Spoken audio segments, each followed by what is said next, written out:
गुरुर्ब्रह्मा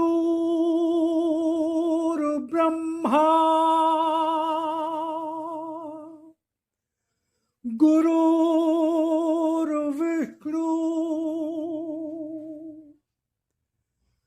गुरुर्देवो महेश्वरा गुरुर्साक्षात् परब्रह्म तस्मै श्री गुरुवे नमः।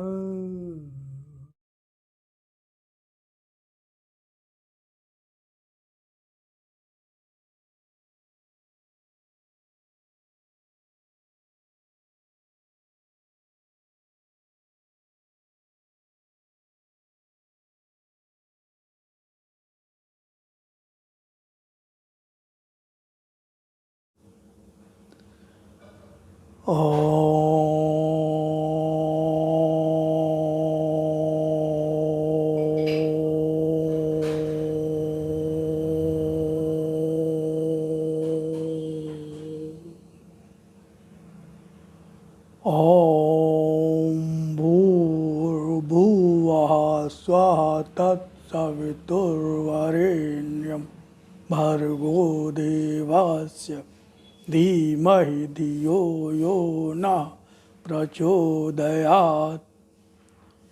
हे प्राण स्वरूप, दुख नाशक, सुख स्वरूप परमात्मा, मैं तेरे उस अनिर्वचनीय तेज का ध्यान करता हूँ जो आनंद देने वाला है।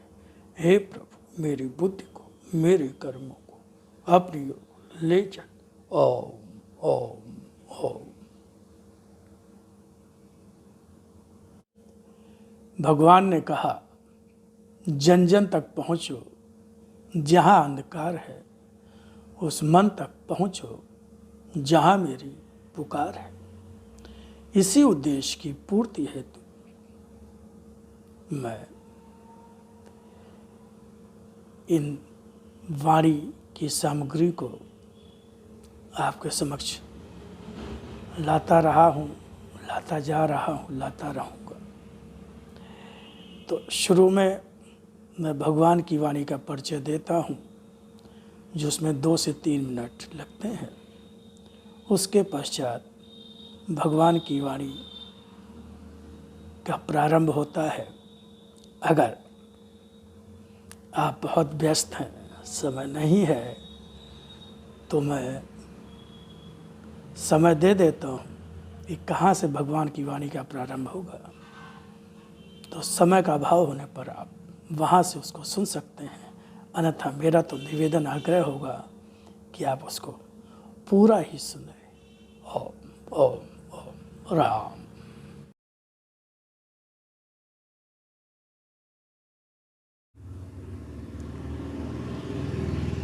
स्वयं भगवान की वाणी और अपने लिप रूप दर्शन के संबंध में क्या कहा, पहले उसको सुने, फिर आगे भगवान की वाणी को और सुने। वाणी को समझो, उसके एक एक अक्षर में अर्थ भरा है। कोई भी शब्द, कोई भी अक्षर मात्र भाषा का खेल नहीं, यह शक्ति है। वाणी है मेरी, जिसका रूप साधारण नहीं, जिसकी प्रामाणिकता को तलाशने अन्य कहीं नहीं जाना होगा, फिर भी उसके अक्षरों में मेरी वाणी का विश्वास लेकर उसके रूप में मेरी शक्ति के दर्शन का विश्वास लेकर ही डूब जाना होगा। तभी पहचान सकोगे मेरी, तभी पहचान पा सकोगे मेरी, तभी पहचान पा सकोगे मेरी। इसी तरह आज भी तुम्हारा आराध्य भगवान ने, जिस तरह से भगवान श्री राम, भगवान श्री कृष्ण आए और उन्होंने असत्य धर्म का नाश किया। जब प्रभु श्री राम आए तो रावण मारा गया। जब भगवान श्री कृष्ण आए तो कंस और उसके सारे संगी साथी मारे गए। इसी प्रकार भगवान कह रहे हैं, इसी तरह आज भी तुम्हारा आराध्य फिर आया है तुम्हारे सामने।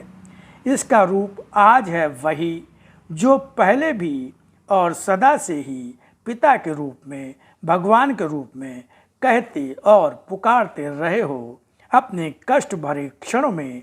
और इस रूप में भी दर्शन जो मेरा है उसका प्रयोजन भी वही है। लिप रूप में मेरी शक्ति का यह दर्शन किस तरह सारे युग का असत्य और धर्म समेटकर सत्य और धर्म का प्रतिष्ठापन करता, स्वयं ही देखना। तो ये भगवान ने अपने जिस रूप में वाणी आई उसको भगवान ने अपना लिप रूप दर्शन कहा, और फिर उसी का हिंदी अनुवाद उसको भगवान ने अपना भगवान की वाणी कहा गया, जो भगवान ने उसको अपना शक्ति रूप दर्शन कहा। अब आगे सुनिए भगवान की वाणी बहुत ध्यान से।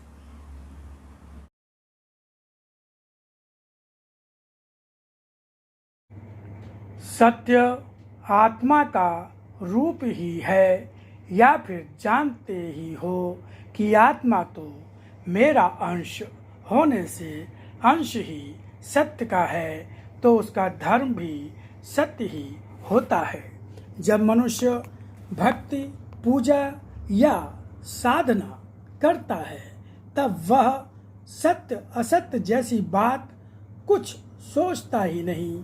केवल संसार में भक्ति, पूजा, साधना या व्रत, उपवास आदि जो शब्द सुनता आया है वह उसी को उसी के अनुसार पालन करता है जो उसने संसार में देखा, सुना या समझा होता है। जीवन जो सत्य के कारण से ही होता है उसकी तो बात ही भुला देता है। तभी तो शरीर में धीरे धीरे भी आती है तो अशक्तता या क्षीणता ही आती है। अतः भक्ति यदि करो तो स्वयं को सत्य बनाओ, तभी भक्त कहलाओगे, या फिर वह भक्ति कर पाओगे जो मैं स्वीकार करता हूँ। भक्ति तभी पूर्ण होती है जब मेरे द्वारा स्वीकृत होती है, अन्यथा वह कर्मकांड या पाखंड और मुझसे धोखा बन जाती है। आने वाले मेरे इस मंदिर में असंख्यों अगर आज हैं तो कल इतने होंगे जो आज सोचा भी नहीं जा सकता। नाम और यश इतना होगा जो आज समझा भी नहीं जा सकता। आज जिस कर्तव्य क्षेत्र पर उतरकर कर्म कर रही हो और जिस तरह से जीवन का हर क्षण मुझे ही देकर मेरे ही लिए जीती हुई संसार को जीना सिखा रही हो, वह तो जगत के लिए आदर्श पथ है।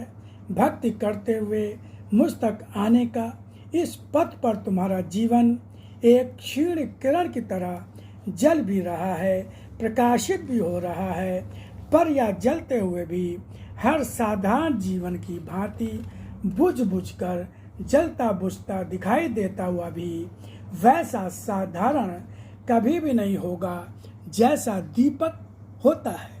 यह तो सदा ही संसार में पहचाना और पूजा जाएगा। भाग्यशाली ही होंगे वे जो आज तुम्हें अपने जीवन का सारथ्य देकर जीवन जी लेंगे और शरीर को मेरा कर्म क्षेत्र बनाकर संसार में मेरे धर्म का निर्वाह करते हुए मेरे लिए अर्थात सत्य और धर्म की रक्षा के लिए कर्म कर लेंगे। जीना तभी जीना होता है जब वह सत्य के लिए सत्य के साथ और संबंध का ही आधार लेकर जिया जाता है। जीवन कभी साधारण नहीं होता, इसे तो साधारण बना दिया जाता है। और जब प्राणी खुद साधारण से साधारण बन जाता है तब उसे हर शरीर साधारण ही दिखता है। जब सूर्य को प्रतिदिन मनुष्य देखता है तब सूर्य में उसे मैं नहीं दिखाई देता, सूर्य मात्र सूर्य ही पता चलता है। यह पता नहीं चलता कि इसका वास्तविक महत्व, रूप और शक्ति क्या है। उसकी ओर तो किसी का चित्त भी नहीं जाता। जो उसके विषय में सोचे या उसे समझकर मुझे भी समझ सके। सूर्य नित्य दिखाई देता है तब उसका महत्व नहीं समझा जाता। जब सूर्य नहीं दिखाई देता तब सूर्य की आवश्यकता बहुत अधिक महसूस होती है। इसी तरह जो जब पास होता है तब तक उसका महत्व अनुभव ही नहीं होता है। जब वह नहीं होता है तभी उसका महत्व अनुभव हो पाता है।